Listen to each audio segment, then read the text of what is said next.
privilégio dos privilégios, uma reunião de adoração a Deus. Uma reunião em que nós vamos cantar a Deus, vamos aprender das Escrituras e vamos refletir a respeito da nossa vida cristã. Convido você a adorar a Deus conosco. Vamos louvar.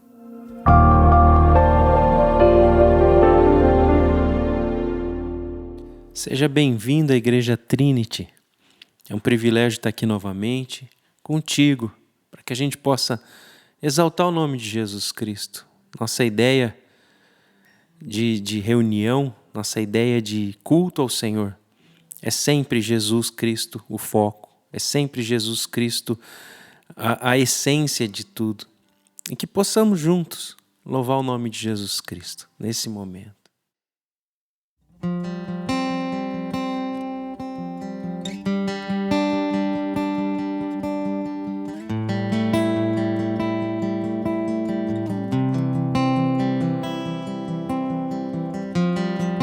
Tudo começou com Jesus, nosso Senhor, demonstrando seu amor, sua graça e paz invadiu o nosso ser, transformou nosso viver. Foi Ele quem abriu os nossos olhos e mostrou um novo caminho. Foi Ele quem tocou em nossos lábios e nos deu novo destino. Foi Ele.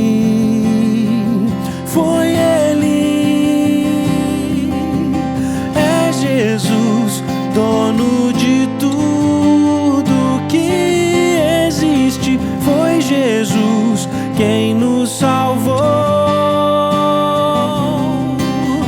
para cantar e proclamar que não há outro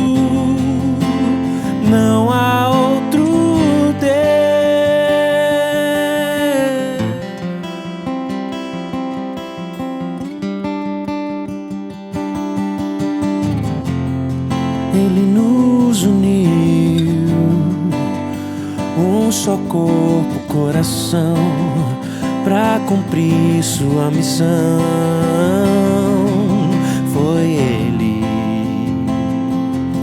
Foi Ele quem abriu os nossos olhos e mostrou um novo caminho. Foi Ele quem tocou em nossos lábios e nos deu novo destino. Foi Ele.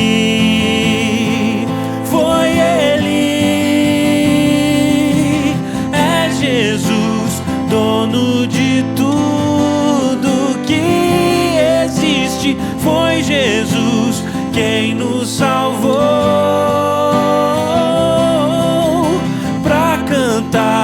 e proclamar que não há outro Deus. Foi Ele, glória pois a Ele, foi Ele. Glória pois a Ele,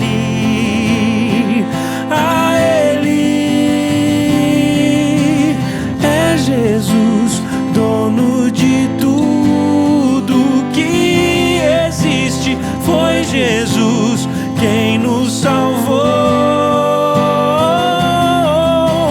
pra cantar e proclamar que não há outro Deus.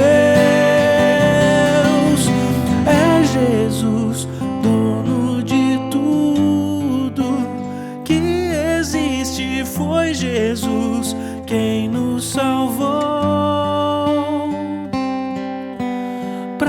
cantar e proclamar que não há outro Deus. Pra cantar, clamar que não há outro Deus. Pra cantar, não há outro Deus. Proclamar, não há outro Deus.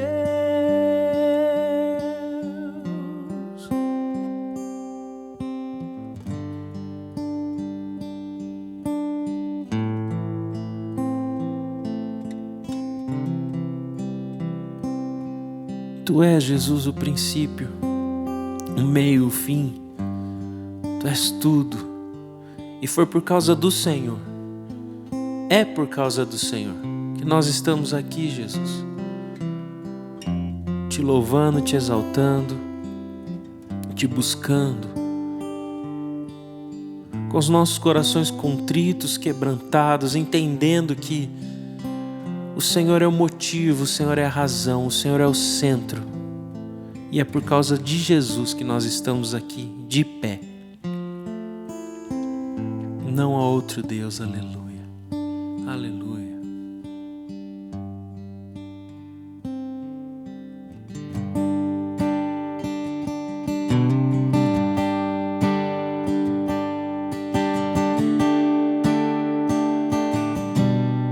Nosso Deus,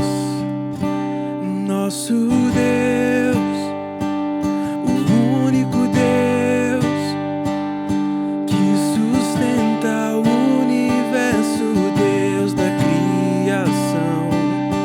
O seu Filho entregou para salvar a humanidade, tudo por amor. Jesus, seu sangue derramou, morreu, mas sim ressuscitou.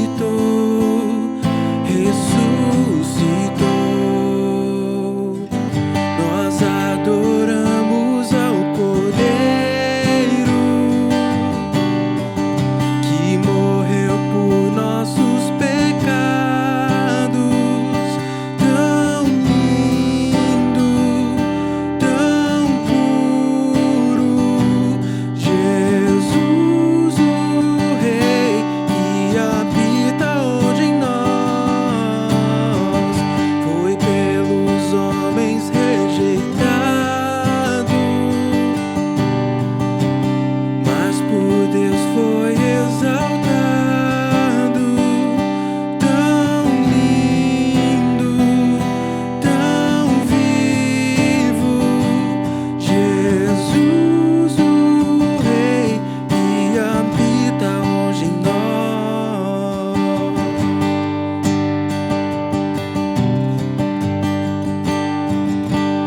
Nosso Deus, o único Deus que sustenta o universo, Deus da criação.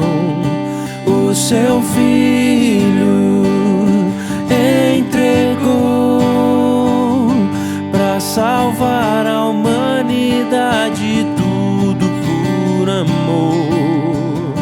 Jesus, seu sangue derramou, morreu, mas sim ressuscitou.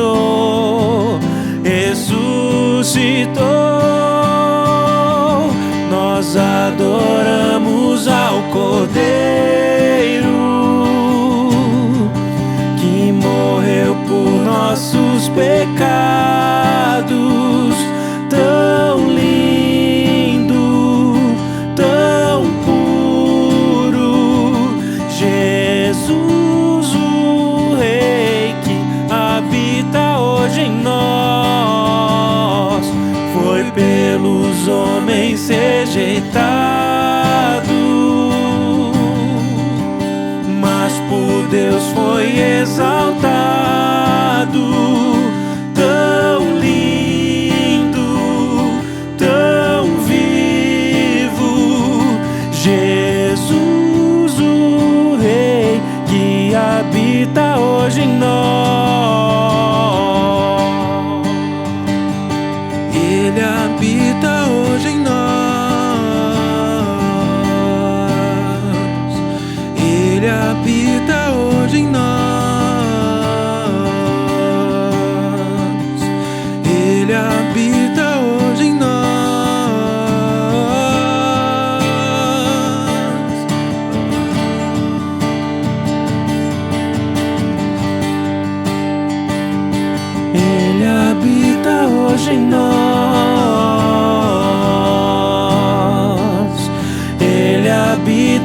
hoje em nós. Ele habita hoje em nós.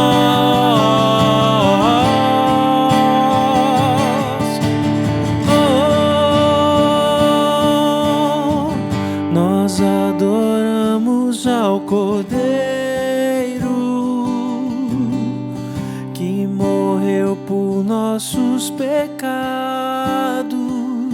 Tão lindo, tão puro, Jesus o Rei que habita hoje em nós. Foi pelos homens rejeitado, mas por Deus foi exaltado. Tão lindo, tão vivo, Jesus o Rei que habita hoje em nós.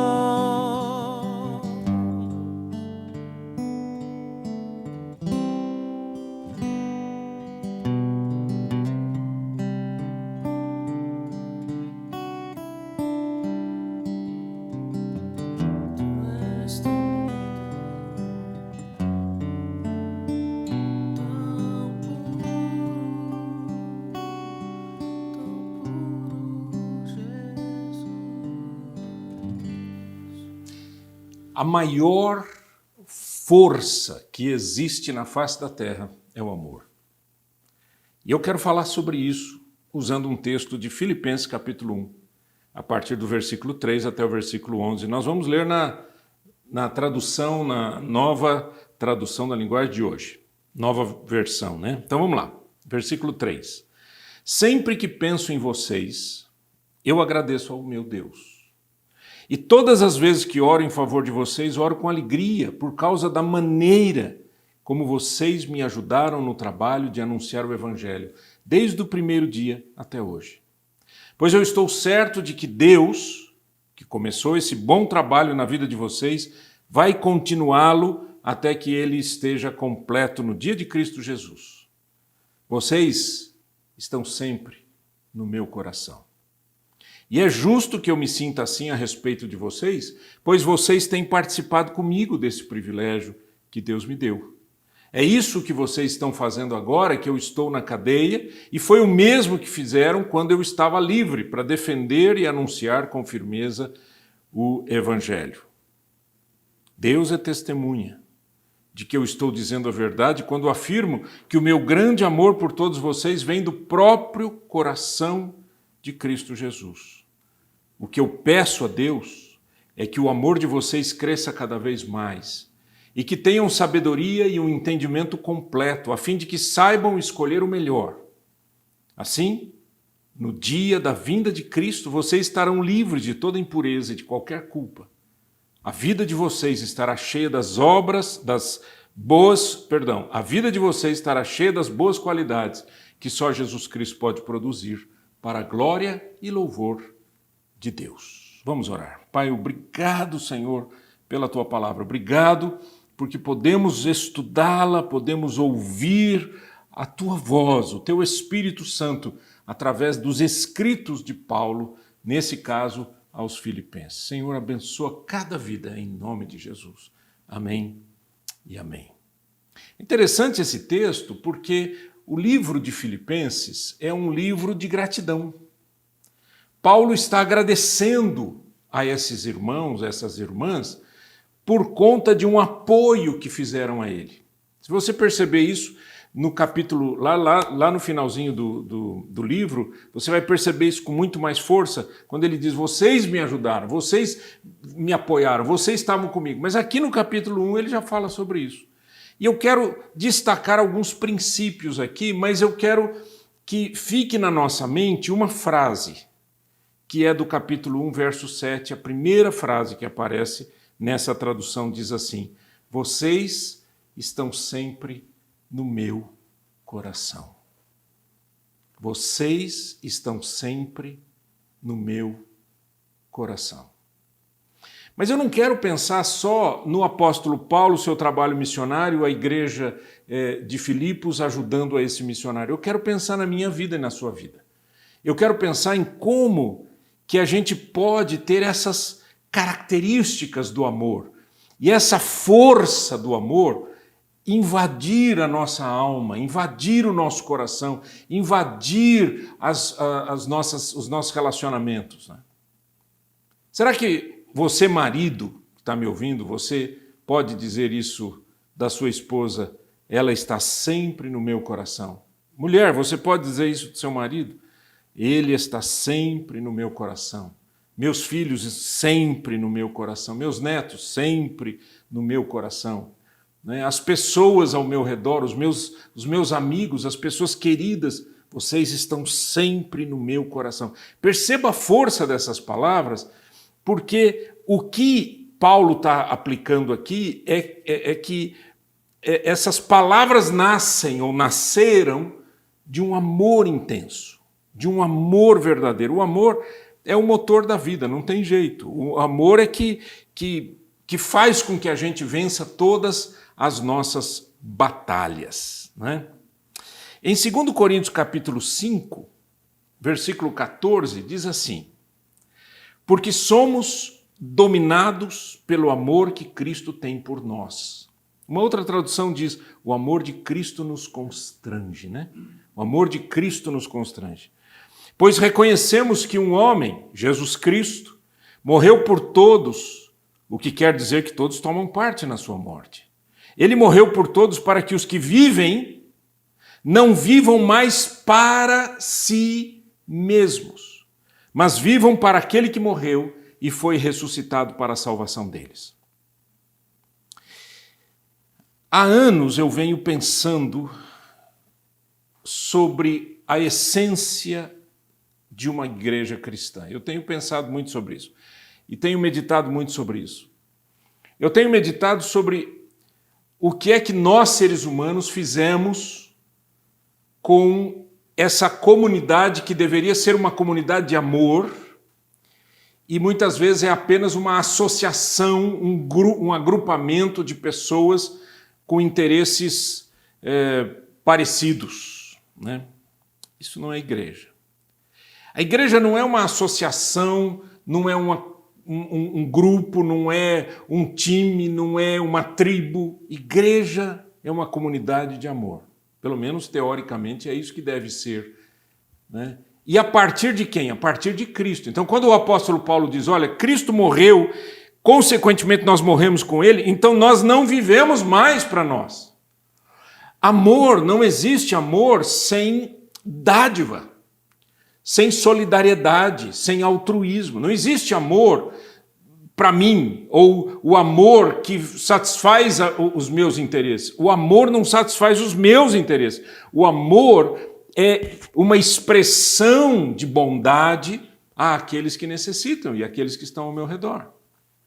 Então, quando Paulo diz, ele morreu por todos, para que, objetivo, para que os que vivem não vivam mais para si mesmos, mas vivam para aquele que morreu e foi ressuscitado para a salvação deles, o que Paulo está dizendo é o seguinte, eu deixei de olhar para mim para olhar para Cristo. Quando eu olho para Cristo, o que eu recebo de Cristo? Eu recebo o amor, nós vamos ver isso daqui a pouco, eu recebo o amor para amar as pessoas. Então vamos lá. Primeiro ponto, ninguém esquece atos de amor. Ninguém esquece os atos de amor. Aquilo que você faz por uma pessoa, a pessoa não esquece jamais. A pessoa esquece sermão, estudo, bronca, conversa. A gente esquece tudo isso, mas a gente não esquece como as pessoas viveram. E os atos de amor, o braço estendido, a mão estendida, isso a gente não esquece. Veja o que Paulo diz, Filipenses capítulo 1, versículo 3. Sempre que penso em vocês, eu agradeço ao meu Deus. E todas as vezes que oro em favor de vocês, oro com alegria por causa da maneira como vocês me ajudaram no trabalho de anunciar o Evangelho desde o primeiro dia até hoje. O que vocês fizeram por mim é inesquecível. é inesquecível. Ninguém esquece atos de bondade, atos de amor, a misericórdia expressa. Ninguém esquece isso. Se você está no mundo corporativo e uma pessoa faz uma gentileza para você, não esquece mais. Se você está ali na sua família e alguém, né, gera algum ato de bondade para com você, você não esquece mais. Então, o que isso significa para nós? Significa que se você quer marcar a vida de alguém, você precisa declarar com a sua vida, com o seu comportamento, o amor que você tem no coração. O amor sincero, amor verdadeiro pelas pessoas, e principalmente pelos irmãos na fé, né? 1 Pedro capítulo 1, verso 22 diz assim: agora que vocês já se purificaram pela obediência à verdade, e agora que já têm um amor sincero pelos irmãos na fé, amem uns aos outros com todas as forças e com um coração puro. Como que nós podemos viver em amor? Como é que a gente pode exercitar o amor? Então, número 1, amar não significa apenas você dizer que ama. Né? Às vezes você está vendo um cantor, aquela multidão, né? Milhares e milhares de pessoas ali, e o cantor ou a cantora olha para todo mundo, faz lá um coraçãozinho e diz assim: eu amo vocês. Olha que lindo. Gentil, né? Mas não significa nada. Não significa absolutamente nada. Amor é atitude e comportamento. Atitude é o que eu tenho no meu coração. Comportamento é o que eu mostro desta atitude ao mundo. Pensa nisso. A gente mistura às vezes a palavra atitude e comportamento falando uma coisa só, né? Atitude são os meus valores, os meus sentimentos, a minha vontade. Então você tem uma atitude de amor, mas nem sempre você tem um comportamento de amor. O seu comportamento é o que é visível, é o que é tangível, o que as pessoas vão enxergar, o que o seu filho vai ver em você, o que a sua filha vai ver em você, o que a sua esposa, o seu marido, o seu papai, sua mamãe vão ver em você. Atitudes e comportamento de amor. Segundo, o amor gera ondas de bênçãos proclamadas. Eu explico. No versículo 6, Paulo diz assim: pois eu estou certo de que Deus, que começou esse bom trabalho na vida de vocês, vai continuá-lo até que esteja completo no dia de Cristo Jesus. Eu estou certo de que Deus vai fazer isso. O que Paulo está fazendo? Ele está abençoando a igreja. Tá? As palavras abençoadoras nascem do amor gerado, do amor que foi primeiro emitido. Então, toda vez que você ama, a outra pessoa se sente na obrigação de abençoar você, com palavras de bondade, com desejos intensos no coração. Né? Quem é abençoado pelo amor deseja sempre o melhor para quem o abençoou. Olha que incrível isso, né? Tem uma ideia que alguém um dia inventou, etc. Fizeram até um filme, né, sobre essas correntes do bem. Né?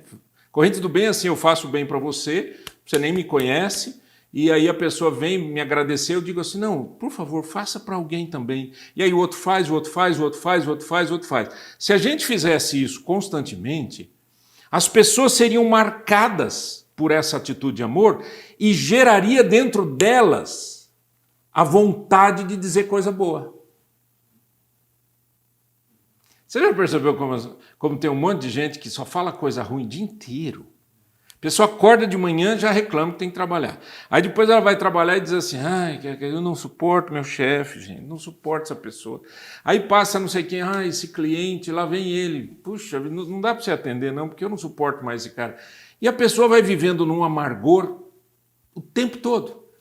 Quando você gera um ato de bondade, a pessoa olha para você e diz: olha, que você tenha um bom dia, que você tenha uma vida maravilhosa. Né? E isso, no lado da fé, é mais poderoso ainda, porque você começa a interceder pelas outras pessoas, você começa a orar a Deus pelas pessoas que lhe fizeram bem.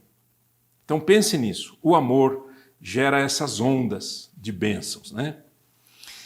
Quando a gente deseja bem o bem para as pessoas, isso daí é fruto do coração que foi tocado pelo Espírito Santo. Em 3 João, né, tem 3 epístolas de João, né, 1 João, 2 João e 3 João.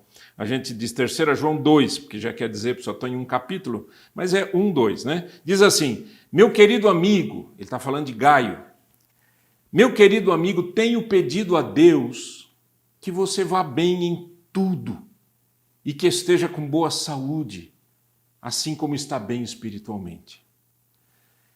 As palavras de bênção aos outros por conta do amor que foi compartilhado.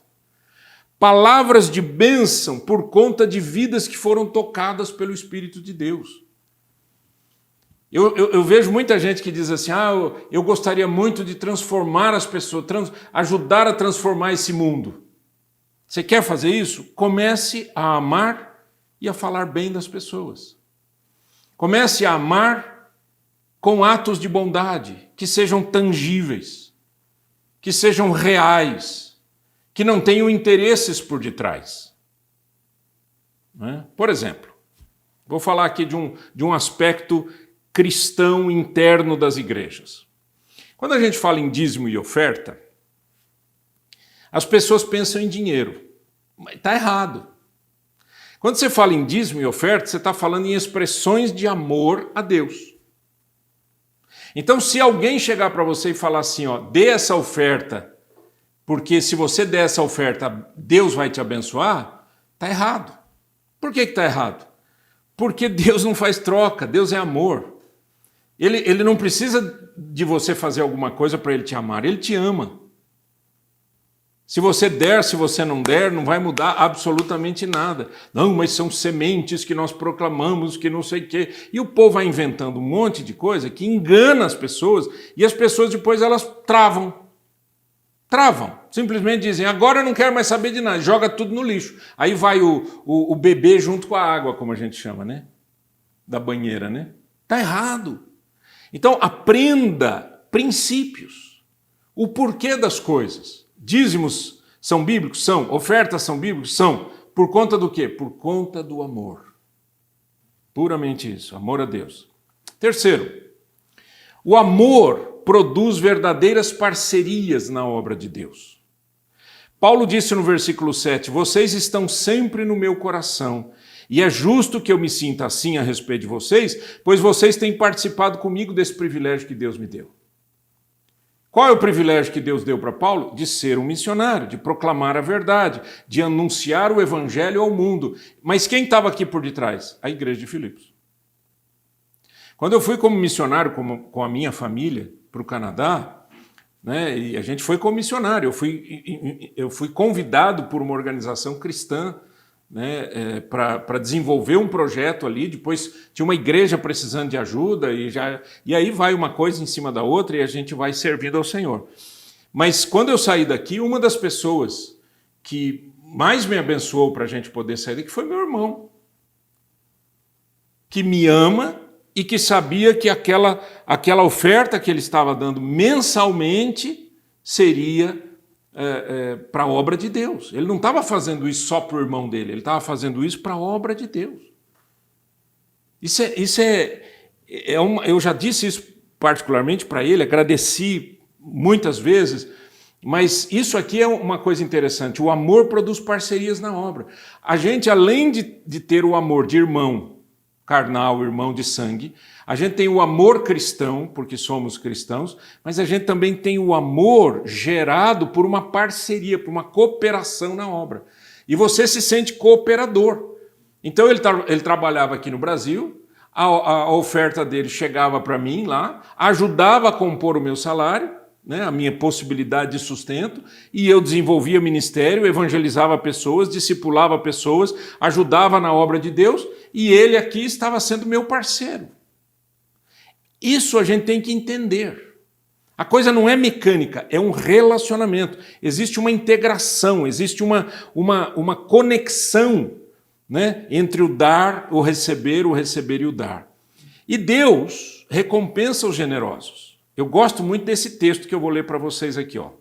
Hebreus capítulo 6, versículo 10. Deus não é injusto. Ele não esquece o trabalho que vocês fizeram, nem o amor que lhe mostraram na ajuda que deram e ainda estão dando aos seus irmãos na fé. Eu costumo dizer que Deus é um bom pagador. Deus é bom pagador. Nesse sentido, ele não é injusto de fechar os olhos e não ver o que você está fazendo na obra de Deus. Mas você não está fazendo para receber alguma coisa, você está fazendo para ser parceiro. Você está fazendo para ajudar, você está fazendo para cooperar. Esse nosso trabalho aqui, esses vídeos que você tem visto aqui, que estão abençoando tantas pessoas, louvado seja Deus por isso, ele é um grupo de pessoas que faz por amor. Ninguém ganha nada, ninguém recebe nada, né? Nós não temos receita para poder pagar ninguém, pagar um profissional para fazer. Nós temos pessoas que amam e que são cooperadores. Enquanto eu estou pregando, tem gente trabalhando, editando, mudando a iluminação, é isso, é aquilo. Louvado seja Deus. Isso significa cooperação na obra. Cada vida que a gente ganha aqui, todo mundo é abençoado, todo mundo glorifica a Deus, todo mundo passa a se sentir parte deste corpo maravilhoso. Número 4. O amor abraça e não impõe exigências. No versículo 7, a segunda parte diz assim, ó, presta atenção nisso aqui, que aqui eu vou pegar no pé de algumas pessoas aí talvez, tá bom? Vamos lá. É isso o que vocês estão fazendo agora que estou na cadeia. É isso que vocês estão fazendo. Ele está falando do amor, ele está falando da cooperação, ele está falando da parceria. Ele diz, vocês estão fazendo isso agora que eu estou na cadeia e foi o mesmo que fizeram quando eu estava livre para defender e anunciar com firmeza o Evangelho. O que Paulo está dizendo? Paulo está dizendo assim, ó, quando eu estava livre, viajando para cá, viajando para lá, vocês estavam cooperando comigo. Tem um texto na Bíblia, em Atos, que diz que ele recebeu uma oferta, porque ele fazia tendas, ele trabalhava como fazedor de tendas. Mas aí ele recebeu uma oferta que o liberou para não ter que ficar fazendo tendas e sair evangelizando e discipulando pessoas. E isso foi feito por essa igreja, muitas vezes, certamente, né? A igreja de Filipos. Então ele está dizendo, quando eu estava livre, vocês faziam isso. Agora que eu estou preso, vocês continuam cuidando de mim. Eu conheci uma igreja e que um missionário uma vez disse o seguinte, ele disse, quando eu estava no campo missionário, fora do país, quando eu estava no campo missionário, a igreja cuidou de mim, me sustentou, me ajudou. Mas aí eu tive que voltar para o Brasil para fazer um tratamento de saúde com a minha esposa. Quando eu pisei no Brasil, eles disseram, agora você não é mais missionário, porque você está no Brasil, então agora você se vire com o seu sustento. O que você acha disso? É isso aqui, ó. Eles não identificaram assim, Paulo está super produtivo porque está livre, agora que ele está preso, o problema é dele, né? E ele não precisa de nada mesmo na prisão, vai lá comer rato, comer sujeira lá, e alguém vai dar uma lavagem qualquer de porco para ele, ele come lá e pronto. Fazer o quê? Vamos investir em comprar mármore para a igreja, vamos investir com essa parede, está precisando de um mapa filetado de ouro. É isso que muita igreja faz, muita instituição podre faz. E eu digo podre, sem medo, e sem medo de Deus me julgar, eu vou dizer por quê. Porque existem pessoas que, assim como no mundo fazem coisas erradas com dinheiro, dentro das igrejas também tem isso. Não são todas, graças a Deus que não. A maioria é fiel ao Senhor, ou talvez a minoria seja fiel ao Senhor, mas isso fica para Deus julgar, não sei. Mas o que eu quero dizer é que o amor abraça. Paulo está livre, abraçamos. Paulo está preso, abraçamos. O que muda? Que aquele missionário, agora que ele estava com um problema de saúde, a esposa doente, precisando de ajuda, e a igreja agora diz, não, você não está no campo missionário, você não é missionário. O que é isso? Que absurdo é esse, né? Mas acontece. Teve um outro missionário que disse para mim que recebeu uma carta. Deixa eu contar essa história para vocês. Eu fui visitar esse missionário no campo missionário. E eu fui visitar esse missionário porque a igreja onde eu era pastor sentiu de Deus de ajudar esse missionário financeiramente, mensalmente. Okay? E eu fui para o campo missionário, né? Não vou dizer em que país, nada, mas eu fui para o campo missionário. E cheguei lá e tal, e encontrei esse missionário e disse a ele: olha, eu quero dizer uma coisa para você, eu vim oficialmente, em nome da nossa igreja, dizer para você que a partir de agora nós vamos ajudá-lo financeiramente, mensalmente.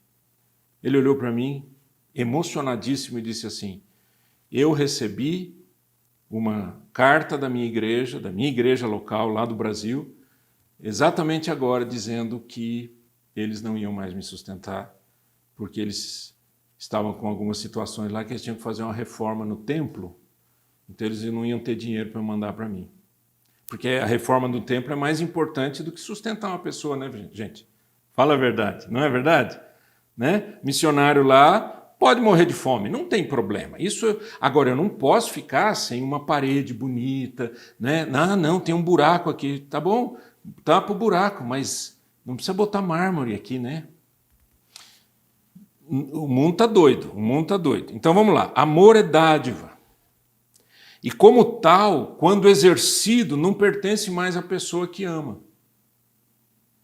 Vou repetir, amor é dádiva. E como tal, quando exercido, não pertence mais à pessoa que ama. O que eu quero dizer com isso é o seguinte, que quando você dá, não é mais seu. Quando você entrega, não é mais seu. Quando você oferta, não é mais seu. Então você não pode controlar a pessoa por conta da sua força de sustento. Eu já conheci jovens que disseram: meu pai está muito bravo comigo porque ele disse que eu deveria pagar aluguel para morar na casa dele. Pagar aluguel para morar na casa do papai? Que lindo. E foi o filho que decidiu vir para a casa do papai? Amor é dádiva. Amor é dádiva. Se eu precisar arrancar minha roupa do corpo, tirar tudo que eu tenho, vender tudo que eu tenho para ajudar meus filhos, eu vou fazer isso, porque eles vieram por fruto do meu amor com a minha esposa. E se eles precisarem de mim, não tenha dúvida nenhuma. Algum tempo atrás eu caí num golpe na internet. Perdi milhares de reais. Sabe por quê? Porque a pessoa que mandou essa mensagem para mim soava como meu filho, um dos meus filhos. Pai, eu estou precisando que você me ajude aqui e tal, não sei o quê. Ele estava fora, não estava em Curitiba. Eu grudei toda aquela informação, achei que era, aceitei e perdi milhares de reais. Depois que eu perdi tudo, eu falei assim: o que eu faço? Eu tenho duas maneiras de sair de não sair, mas de reagir a essa situação. A primeira, ficar reclamando a vida inteira, amargo, azedo, e criar um problema para minha família e criar um problema para minha esposa pelo dinheiro que eu perdi. Segunda, entender que a minha atitude foi uma atitude de amor. Fui enganado, né? Errei, o problema é meu, mas eu fiz por amor. Eu escolhi a segunda alternativa e curou meu coração. Não sinto falta de nenhum real que foi dado, né? Quinto lugar, o amor sempre vem de Deus.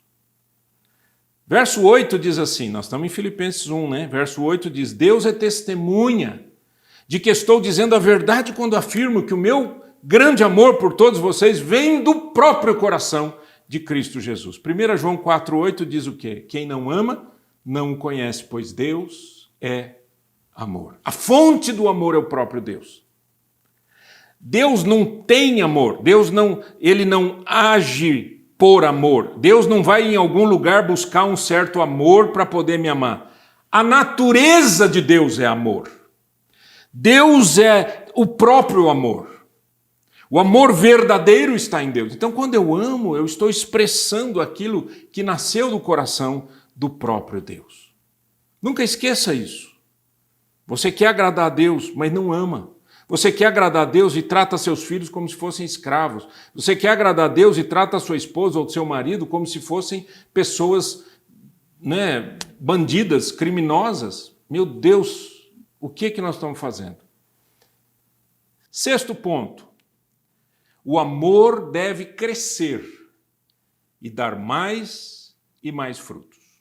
Então não é assim, eu amo e o amor que eu tenho é o máximo do mundo. Não, o máximo está em Deus. Mas o meu amor precisa crescer. Versículo 9 e 10. O que eu peço a Deus é que o amor de vocês cresça cada vez mais e que tenham sabedoria e o entendimento completo a fim de que saibam escolher o melhor. Quer dizer, quanto mais eu cresço na prática do amor, mais o amor cresce dentro de mim. Corroborando com isso, 1 Tessalonicenses 3,12. Que o Senhor faça com que cresça cada vez mais o amor que vocês têm uns pelos outros e por todas as pessoas, e que esse amor se torne igual ao nosso amor por vocês. O que Paulo está dizendo é que esse amor que ele estava demonstrando pelas pessoas vinha de Cristo, ele evangelizava, discipulava esse pessoal, levava esse pessoal a Cristo, e aí dizia, eu sei que vocês amam, mas que esse amor de vocês cresça, aumente, não só em sentimentos, mas em ações. Deus dá o amor, o faz crescer em nós, mas nós devemos amar intensamente. A Bíblia diz que Deus derrama o seu amor para conosco, né? Deus derrama amor dentro de nós, pelo Espírito Santo. Ele derrama amor, ele me cobre de amor, mas a responsabilidade do amor, de amar, é minha. Você tem amado as pessoas, você tem amado sua família, você tem amado os irmãos e as irmãs em Cristo, você tem vivido em amor, você tem entendido que amar não é exigir nada em troca? Você tem pensado sobre isto? A sua igreja tem praticado o amor? As pessoas praticam o amor, mesmo com prejuízo? A sua comunidade cristã que você tanto proclama com bandeiras e festas e palmas e gritinhos e shows, ama? Quando tem uma pessoa ali sentadinha que você está vendo na cara daquela pessoa que ela está com fome, você vai lá e diz assim, irmão, vem aqui, vamos ali, vamos lá no restaurante, vamos comer, vamos comer, vamos lá na lanchonete, vamos comer. Você faz isso, não? Eu acho que não, porque eu não vejo isso acontecer nas igrejas. O que eu vejo acontecer é aquela capa, é uma capa. Né? Todo mundo bonzinho, todo mundo santinho, tudo lindinho, tudo é maravilhosinho. A hora que esse povo vai para casa, é um monte de demônio entrando nas casas, assim, ó, entrando no trabalho. Por que demônio, pastor? Porque não vivem o que acreditam. Jesus disse, nem todo aquele que me diz Senhor, Senhor, entrará no reino dos céus, mas aquele que faz a vontade do meu Pai, que está nos céus. E a vontade do Pai é que nós nos amemos uns aos outros como Cristo nos amou. Que o teu amor, Senhor, que foi derramado no coração de todo aquele que crê, possa frutificar em nós para a tua glória, em nome de Jesus. Amém. E amém. Rei das nações, Rei dos reis e Senhor, raiz de Davi,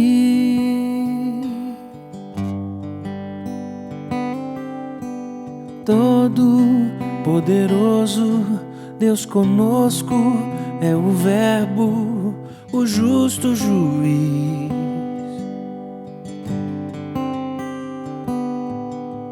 Sumo sacerdote, soberano, Salvador, ungido de Deus,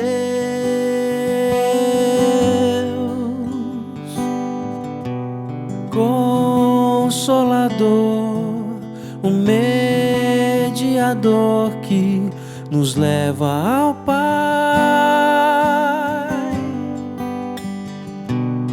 Ele é a imagem do Deus invisível, primogênito de toda a criação.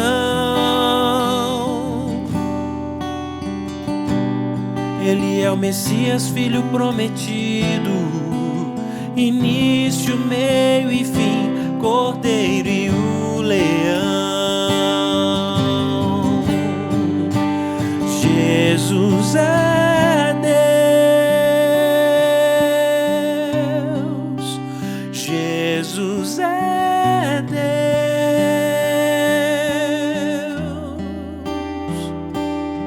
No mais alto lugar está, reinando sobre a criação com o seu poder. Jesus é Deus, Jesus é Deus.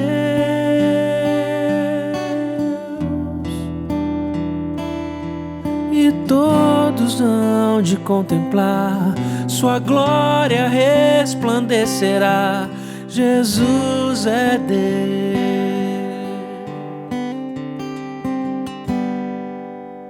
Rei das nações, Rei dos reis e Senhor, raiz de Davi.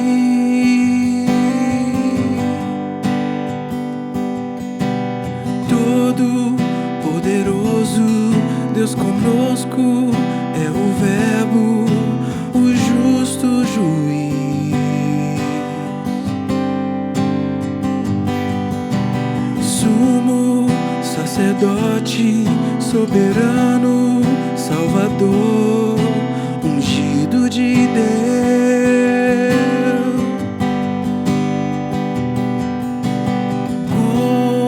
Consolador, o mediador que nos leva ao Pai. Ele é a imagem de Deus invisível, o primogênito de toda a criação. Ele é o Messias, Filho prometido, início, meio e fim, Cordeiro e o leão. Jesus é Deus, Jesus é Deus.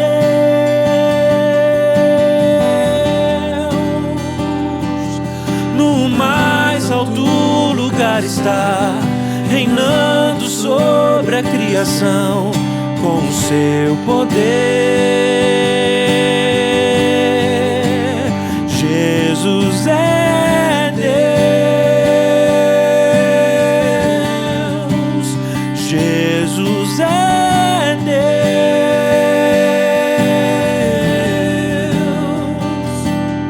E todos hão de contemplar, sua glória resplandecerá. Jesus é Deus, Jesus é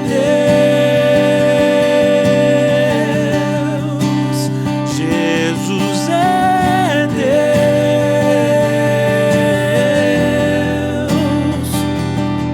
No mais alto lugar está, reinando sobre a criação com o seu poder, com o seu poder. Jesus é Deus, Jesus é Deus.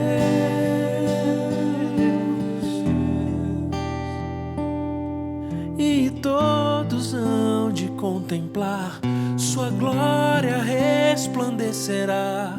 Jesus é Deus.